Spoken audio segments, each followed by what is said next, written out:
ভাবি দেখো না, ও নাকি আমার খবর নিতে এসেছে। হায় আল্লাহ, বিয়ের আগেই যদি এত খবর নেয় তাহলে তো বিয়ের পরে ঘন্টা ঘন্টা খবর নিতে হবে ভাই। এরা যখন আবরারের এই সিদ্ধান্তের কথা জানতে পারে তার চোখে জল চলে আসে। সে বুঝতে পারে সে এমন একজন মানুষকে জীবনসঙ্গী হিসেবে পেয়েছে যে শুধু নিজের সুখ নয়, অন্যের হাসিরও মূল্য দিতে জানে। তারা দুজন মিলে সিদ্ধান্ত নেয় তাদের বিয়েটা হবে খুব সাধারণ কিন্তু বরকতময়।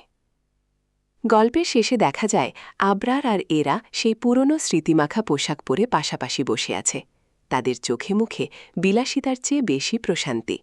আবরার এরার দিকে তাকিয়ে মৃদু হেসে বলে, মানুষ তো মরে যায় এরা, কিন্তু তাদের রেখে যাওয়া যত্ন আর আদর্শগুলোই আমাদের মতো উত্তরসূরিদের হাত ধরে বেঁচে থাকে। পর্দা নামে এক বুক ভালোবাসা আর পরম যত্নের এক পশলা প্রশান্তি নিয়ে। সত্যিকারের যত্ন কেবল নিজের মানুষের জন্য নয়, বরং মানবতার জন্য উৎসর্গ করার মধ্যেই সার্থকতা।